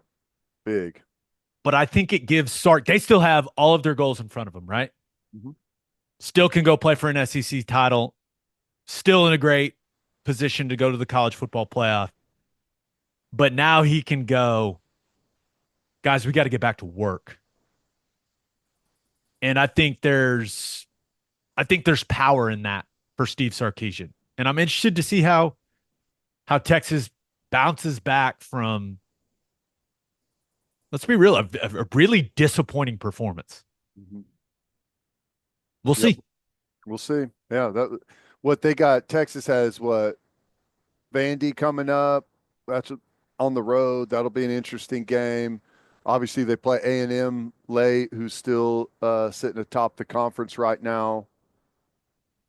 Yeah, it's going to be interesting to see how they respond to that. They've got at Vandy, Florida, at Arkansas, Kentucky, and then at A&M. Hmm. They can win every one of those games. Sure. You got to play better. Hmm. But I thought that was We saw Texas play elite competition now. That's the first team they've played all season long that was either on an even playing field or had better players than they did. Yeah. And they got whooped. So we'll see where they go from here. Yep. No, that's right. Credit to Georgia. It feels like Georgia is back in a big way. That defense, my goodness. They look good. Did not see that coming. Uh, Hmm. Credit to that defense. That was impressive. All right, let's hit the other massive game from the weekend. Alabama went to Knoxville, and the Tennessee offense couldn't do anything for the vast majority of the football game, but somehow found it late, and the Vols win 24-17. And Ted, it is the first time Alabama has lost twice before the end of December, or excuse me, the end of October since 2007. I know it's wild, and they've lost twice. They've been on the verge of losing a couple other ones, and this is the big question for me. Like, does it unravel on them? And we'll see. Like now, this is the unravel point. If it does, we'll see how if they stay together. If people start to question the leadership at the top, I mean, I know the fan base is going to be pissed. So see how resilient they are as a football team. I feel like we're so used to Alabama just making you pay for all, like if you make mistakes, Mm-hmm. just making you pay. The first half was an absolute disaster for Tennessee's offense. Dylan Sampson loses the fumble. They throw two interceptions when the backup came in and just basically punted it to Alabama's defense. That was something. Just YOLO ball there from that guy. That was interesting. They missed, so they had two interceptions, they had a lost fumble, and they missed two field goals. And they were down 7-0 at half. I Credit to that Tennessee defense, man. Yeah, When they the Sooners battled. played them, we talked a lot about how good we thought they were as a group, and they came out and they held Jalen Milroe in check. They held Ryan Williams in check. Really good, really physical against Bama's run game. I mean, that defense is the reason that Tennessee won the football game. The offense found some life in the second half, and it started with the running game. They got Dylan Sampson going and then Mhm. found some explosives in the passing game, and Nico finally connected on some of them. He missed guys in the first half, but Tennessee's defense won them that football game. Yeah, there's no doubt. I mean, whenever you look at the rushing numbers from the game, 34 rushes for 75 yards for Alabama and 41 for 220 for Tennessee. I mean, it's hard to overcome that type of discrepancy in the run game. They were awesome. They kept Milroe in check. Bama's longest run of the game was 11 yards, Mm. and they've got the most dynamic quarterback in college football. Yep. He's making some mistakes though. That's I don't know if he is just maybe pressing a little bit too much or what, but some of the throws from him uncharacteristic of what you would expect. Nico had some big throws in the second half. Yeah, he did. Deep ball to Thornton, beautiful. The touchdown to Brazel in the fourth quarter was a really nice throw. I thought he bounced back and showed a lot of mental toughness after having a very poor performance in the first half. But the only other thing about this game, I some of these penalties that some of these guys get, it was like the R. Mason Thomas jumping off sides on 4th and 5. Mhm. Kendrick Law getting a personal foul. There's a minute 55 to go in the game. You have to go score. It's going to be 4th and 7, and he gets a personal foul to make it 4th and 22. It probably should have been offsetting, but that is so stupid.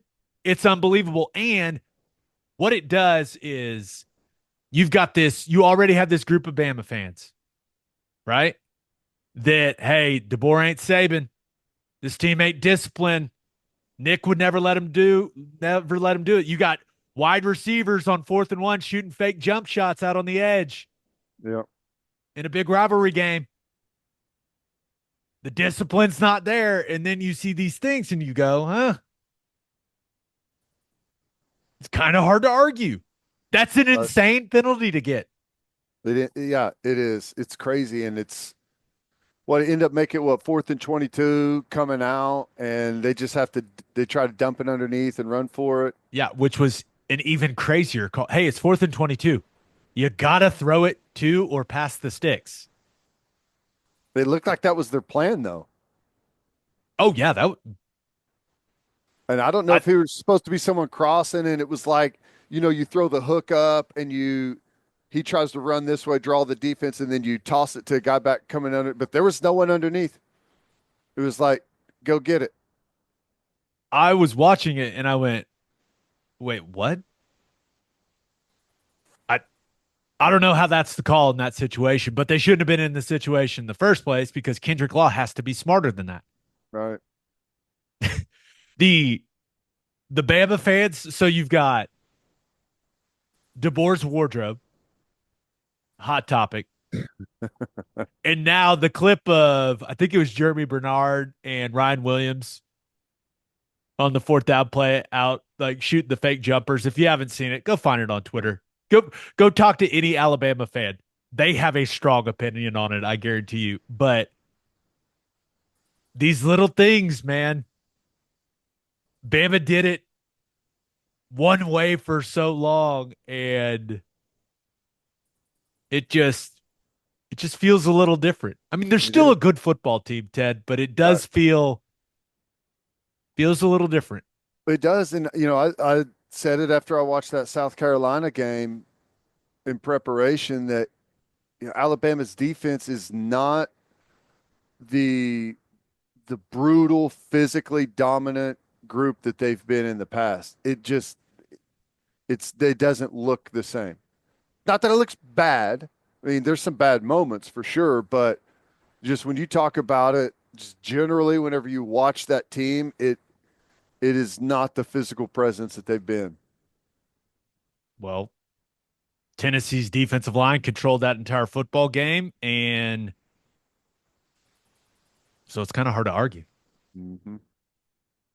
Let's finish up with our winners and losers of the weekend. But first, Academy Sports and Outdoors is proud to be your hometown store for the best brands at the best prices in the state of Oklahoma. And now shopping at Academy is more convenient than ever. They offer free assembly on in-store purchases of most bikes and grills, plus free and easy 1-hour curbside pickup on academy.com orders. Want to save even more every day? Open and use an Academy Sports and Outdoors credit card to get 5% off future purchases when you're approved. Save time and money at Academy Sports and Outdoors and have fun out there. Insurica's launched a new digital agency introducing Insurica Direct. Whether you're in Oklahoma or anywhere across the U.S., they've got you covered. From small business insurance and health insurance for your employees to insurance for individuals like home, auto, and even Medicare supplements. Insurica Direct's got it all. Start your journey today at insuricadirect.com. Remember, at Insurica, we specialize in you. And head to opolisclothing.com for our podcast merchandise and the best OU gear out there. That's OPOLIS clothing.com and use promo code TED, TED for 10% off. That's opolisclothing.com. Promo code TED for 10% off. Buttery soft and 10% off. As always, Ted, kick us off. Who do you have as your winner of the weekend? Army. Of all people, I'm going Army. Army is 7-0. They just beat East Carolina, beat them handily, covered the spread, which, by the way, for those paying attention, Army not only 7-0 this year, 7-0 against the spread, and I believe 10-0 in their last 10 games against the spread. But it's Salute the interesting. troops. They're making you money, people. They are making you money, and this team is really good. They are tough. We all know how the option situation works and how hard it is, but you got some fascinating things brewing here. Undefeated 7-0. Um, they've got Air Force on the 2nd of November at North Texas. Then they've got Notre Dame at home. And that's on the 23rd, and they end with UTSA. And then they've got the Army Navy game, which, for those wondering, Navy is undefeated themselves. So there's a very interesting chance that Army and Navy could play possibly in the American Conference Championship game before they play in the Army Navy game, which is on December 14th. Um, and I don't know what they would do in that situation. Would you just make that the Army Navy game? Because the Army Navy game is after Selection Sunday for the playoff. So it presents an interesting kind of dilemma that's brewing at the end of the season if it plays out the way it is right now. which is very much in play. Yes. Now you've got a Tulane team that is undefeated in American Athletic Conference play, and they play Navy Mm-hmm. on November 16th. But yeah, this feels like an absolute. Is it a disaster for the American? No, it's not a disaster. It, This is best case scenario. everyone will be talking about it. Is it? It feels like best case scenario. I know this. That conference championship game is getting played because there is a TV deal in place that says that game is getting played. Yeah. So whoever qualifies is playing that football game. I don't know how they handle it. It's interesting, but the other thing that's interesting is you got to remember that you got the automatic qualifiers. And right now you've got BYU, who is 7-0 in the Big 12. You got Indiana, who is 7-0 and leading the conference in the Big 10. You possibly have Army getting the at-large bid for the highest ranked conference champion in the non-power four group. You you do not want Army to make the playoff. If you are in the playoff, you do not want Army to make the playoff. Can you imagine like trying to prepare for an option team? If Army's on your schedule, you start preparing for the option in the spring and how you're going to play it and how you're going to prepare. And you just sprinkle it in. You sprinkle some more in training camp. You introduce your players to it. Probably in the bye weeks, you throw a little bit in there so it's not all brand new on game week. But in a playoff, you really don't have the ability to do much of that. And I guess if they happen to make it, everyone that has a chance of playing them possibly at any point has to start preparing for it. The 5 seed, a lot of people have talked about how being the 5 seed could have a lot of advantages. Those advantages go away if you have to play a triple option team in the 5-12 game. They do. That 100 is hell on earth hell on earth. for a football team. Yep. And you think about the 5 seed's going to be a really good football team. It's going to be an Ohio State, a Penn State, an Oregon, maybe an LSU, or like a Tennessee. That's who the 5 seed is going to be. And that team may have to play Army. Yeah. Yep. It's crazy. And, you know, just so you know how it goes, I mean, East Carolina, they scored 21 in the fourth quarter. That game was dead and gone. and they scored 21 in the fourth quarter. But you, the time of possession in that game, even letting them go do what they wanted to in the fourth quarter, it was 38 minutes to 22 minutes. That's what Army does to you. We all remember we had a great team in 2018. And they damn near beat us at our place. Kyler Murray like scored a touchdown on every single possession we had, basically, and that was like 5 possessions. It was nuts, and that's kind of what you're in for. And they're good this year. It's not just like, oh, they haven't played anyone. They're good. No doubt. A very interesting developing situation there I for mean, Army, Navy, the American Athletic Conference, and the college football playoff. I love it. That was what a tremendous winner of the weekend, Ted. Covered a lot of ground there. covered a lot of ground, but we'll be monitoring that as we move on. There's a good chance that Army, the way I am, is probably my winner every week the rest of the way out. Army, they get the big one they have left is Notre Dame. That game is at Yankee Stadium. Yeah. Now Notre Dame is a little bit more prepared, to play the triple option stuff because they'll play Navy too. So they'll have a good plan for it, but that's not one you're really excited about playing if you're Notre Dame for sure.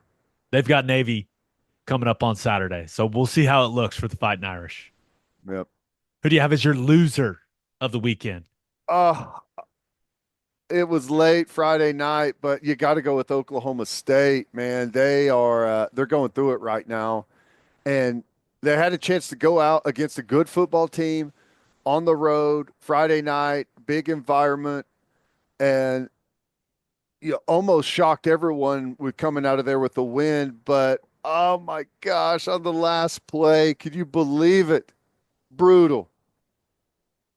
Darius Lassiter is a really good player for BYU. Mm-hmm. But let's be real. That tackling from Oklahoma State's defense on that last play. Game's on the line, Ted. That was atrocious. Yeah, I'm watching it right here. It's like it's the old prevent defense prevents you from winning, and you just got a bunch of guys standing around back there, and he throws the ball into a group of Oklahoma State players, and they're all just kind of waiting on someone else to make the tackle and into the football game. I know BYU still had a timeout, but uncharacteristic of that moment for a defense. That was painful to watch. Do you think Oklahoma State wins that game if Rangel doesn't get hurt? I mean, it's kind of hard to argue with how it all unfolded. I mean, Because he was kind of balling before. I know he had the interception, but he was kind of balling before he got hurt. yeah, And what he was adding in the run game. had that long run, like 50-plus-yard run. Yeah. I things were looking much better for them offensively. Ollie Yeah, Gordon finally had 100 yards rushing. first 100-yard rushing game since South Dakota State, first game of the year. He had one 50-yard run, and I think the other 15 had like 54 yards. That's not exactly what you call efficient, but at least you had the explosive. Big Right. long touchdown. Yeah. What do you think of BYU? I I'm really happy for Kalani Sitake. Remember, this is a guy for whatever reason. Some people going into the season, we're talking hot seat Yeah, yeah. for That was a common Sitake. talking point for sure. They are, I mean, may end up in the top 10. They're 7-0. And I think if they make it to the college football playoff, they are going to get housed Yeah. by an Whoever. SEC or a Big Ten team. I Yeah. mean, if they run into Ohio State or Oregon or Georgia, Tennessee or Texas, I think they're going to get smacked. But You got to imagine it would probably end up being like, oh no, we'll see how the Big Ten plays out. The championship game situation is going to be awesome this year. Just kind of for what's on the line. Like same thing in the SEC, really. It's going to decide the conference championship games are going to have like massive implications on the playoff, which is, I guess, how you want it. BYU, are they going to go undefeated in the regular season? I was just looking at it right They've got now. UCF, Utah, Kansas, Arizona State, and Houston left. Should All winnable. Now, the Holy War is, you never know, right. but no Cam Rising for Utah. Utah's a 4-3 football team. Mm-hmm. BYU's going to go to Salt Lake City thinking that they're going to win that game. You would have to imagine. But The interesting thing is like you they got might go BYU. undefeated in the regular season, dude. I know you got BYU at 7-0. You also got Iowa State at 7-0, who was able to pull out a victory. And Iowa State's got Tech, Kansas, Cincinnati.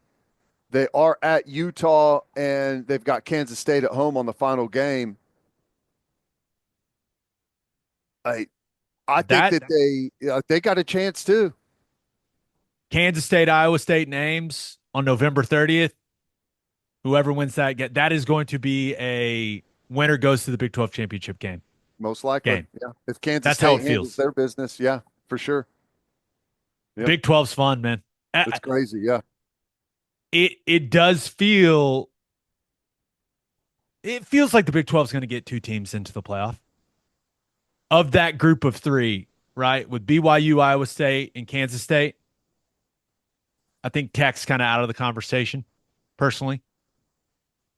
That's how it feels. Or could the committee look at it and go, hey, whoever wins this conference, they're in, and the rest of these teams, maybe they don't get stack up? lost. I don't know. It'll be fun to find out.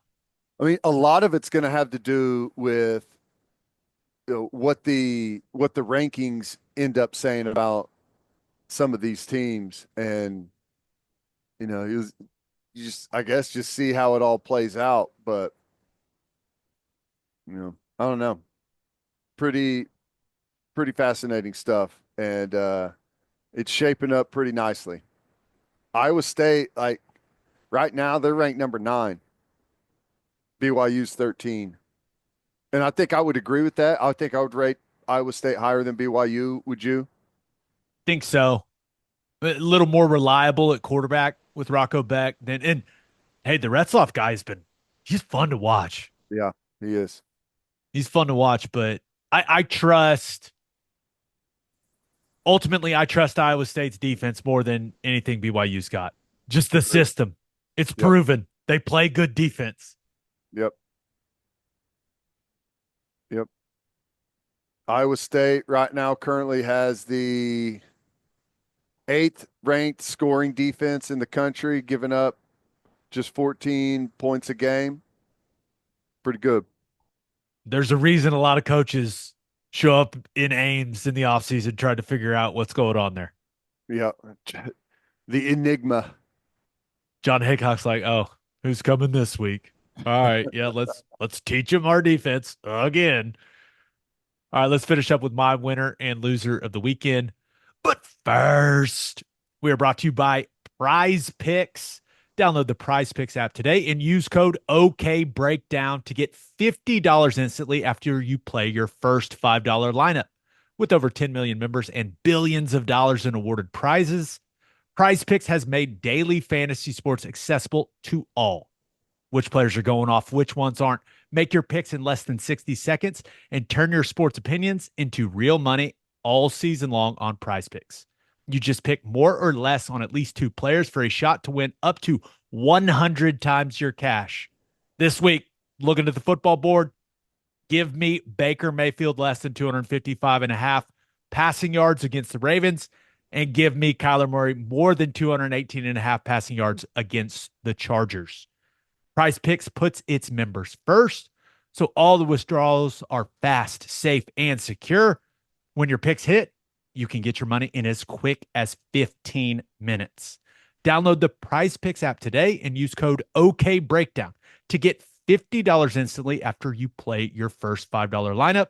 Prize Picks. Run your game. And we're brought to you by HelloFresh, America's #1 meal kit. With HelloFresh, you get farm fresh, pre-portioned ingredients and seasonal recipes delivered right to your doorstep. Skip trips to the grocery store and count on HelloFresh to make home cooking easy, fun, and affordable. We all know home cooked meals are much better for you, but you don't always have time to pull it off. But with HelloFresh handling all the meal planning, shopping, and most of the prep, it's easier than ever to get dinner on the table quick and painless. My wife and I made HelloFresh's pecan crusted chicken with honey mustard sauce and lemony apple salad. Easy to make, it's healthy, it's delicious, and it was easy to follow the instructions. It only took about 30 minutes or so. HelloFresh lets you easily customize your delivery from week to week, tailor everything to your schedule by adjusting your delivery date, or skip a week when you're not able to cook at home. Get 10 free meals at HelloFresh.com/free OK breakdown. And it's applied across 7 boxes. New subscribers only and varies by plan. That's 10 free HelloFresh meals just by going to HelloFresh.com/free OK breakdown. My winner of the weekend, give me the Indiana Hoosiers. Woo! Kurt Signetti told us all. Google me, I win. Backing that statement up in a big way. Hoosiers deliver a 56-7 shellacking. Wow. Of the Nebraska Cornhuskers. Just absolutely dismantled Matt Rule's football team. Indiana's offensive line pushed them around. I mean, they rushed for 215 yards. I think they averaged 6.5 a carry. 5 rushing touchdowns. That'll do, man. I mean, it's really, really impressive. And Curtis Rourke, their quarterback, he's pretty damn good. Mm-hmm. Now he left the game with Signetti called it like a little thumb thingy. But it sounds like he's all good. But when he was in there, I mean, he had some beautiful throws. I'm not sure there's a quarterback in the country that throws a better back shoulder ball than that guy. Mm-hmm. I mean, he was just fitting him in there. And then, he goes out. They bring in David Jackson. That guy's balling. Just throwing touchdowns all over the place. Just dimes. So, clearly, they're doing something right at Indiana. When's the last time we talked about Indiana football on this podcast? I don't know. Maybe the year we started it when they beat Michigan. Remember when Penix dove for the pylon and beat Michigan? Yep. That was 2020, wild. Which we started this in April 2020. What a great time to start a sports podcast. Yeah, right. Right before possibly the college football's canceled. Yeah, it's awesome. But this is not a fluke. Watching Indiana, they block people. They control the line of scrimmage. Nebraska had a lot of trouble blocking their defense, and Indiana blocked the hell out of Nebraska's defensive line. Yeah. The one criticism I have of Indiana football, there's only one criticism. They've got to figure out how to not have people's hands cover the TV cameras during their games. Ted, there are these big plays, and there's people putting their arms up like, oh, he's going, or like, yes, or like they're signaling touchdown, and you can't see what's going on the field. They got to fix that. Their fans, their excited fans, are blocking the broadcast. It was so hilarious as I watched. I was like, wait, what's happening? Oh, the running back. Okay, he didn't make a miss. He didn't go score. It's got to figure that one out. Other than that, 7-0 football team. They've got Washington, Michigan State, Michigan, Ohio State, and Purdue left. 11-1 is very much on the table. Who knows? Who knows? Maybe 12-0 is on the table, but you don't want to be playing Indiana right now. That's for sure. Hell no. Yeah. And I guess Ohio State will have them the week before they play Michigan. And yeah, I like Signetti a lot. He's old school. I loved him whenever he was talking about going to play the road game and it's like he has everyone telling him like what we got to do, and strength coach coming in to talk about like the rest and all that. He's like, no, we're going to get there as late as possible. We're going to eat, we're going to go to sleep, and we're going to get up and kick their ass. That's what we're going to do. I love that guy, man. He's awesome. He is Indiana. I assume they are making as many calls to their biggest donors as they can. Lock him up. You got to do whatever you got to do. You got Big Ten money, man. Mm-hmm. Basketball has not. Indiana hasn't been relevant in basketball. Like you got a dude as your head coach. Yep. You got to do whatever you got to do to retain that guy. Yep. I mean, I can't imagine like if they beat Washington, beat Michigan State, beat Michigan at home, I and they think they're go going to at be a, favored against Michigan. I know. Yeah.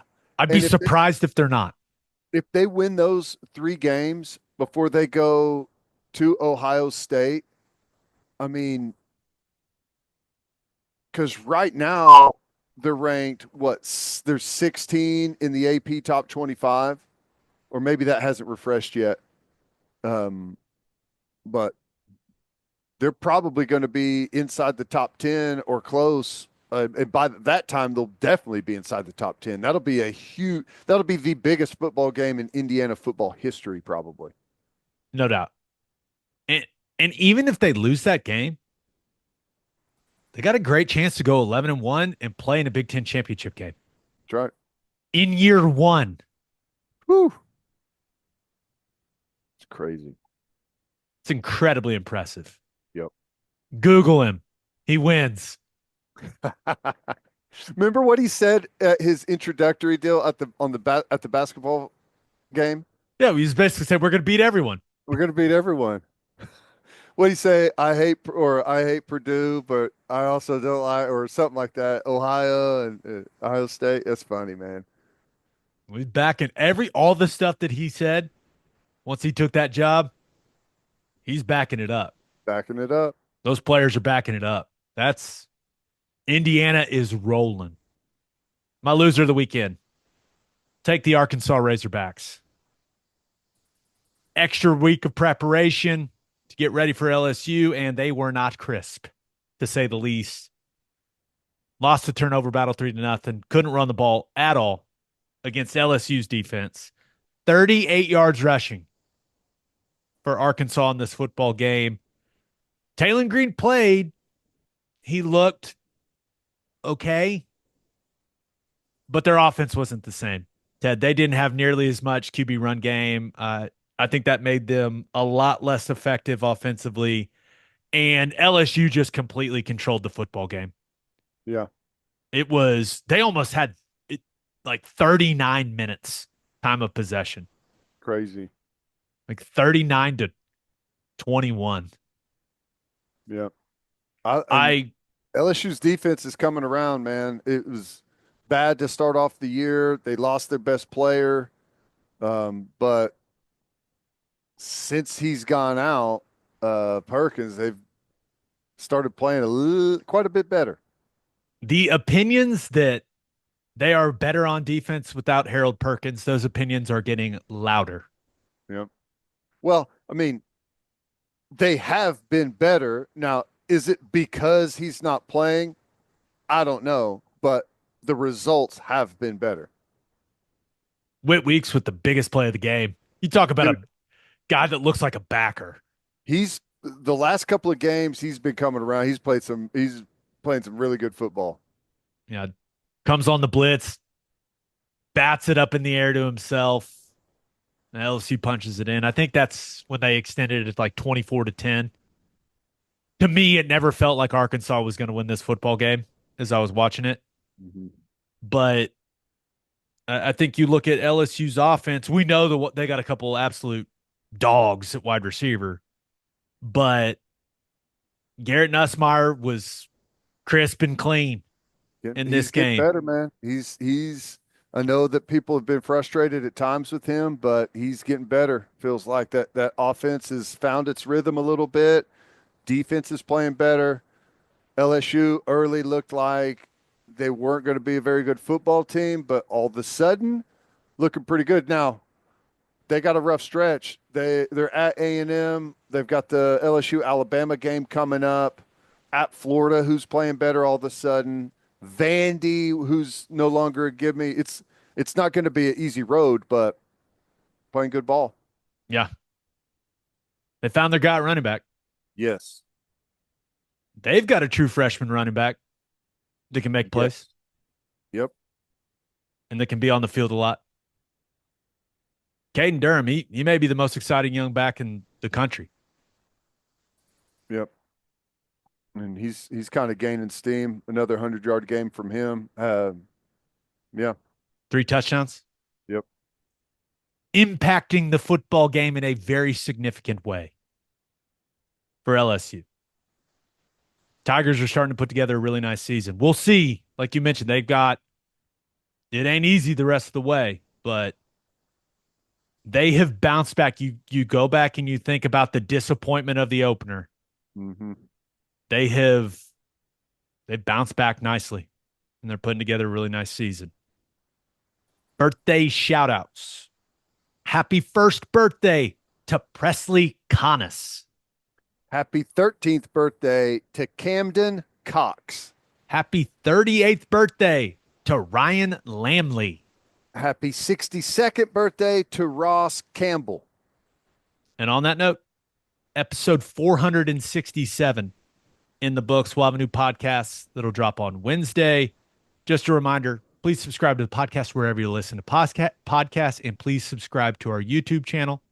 Hope you all have a great start to your week. And until next time, we appreciate y'all for listening. Do what you always do, Oklahoma. Take care of each other.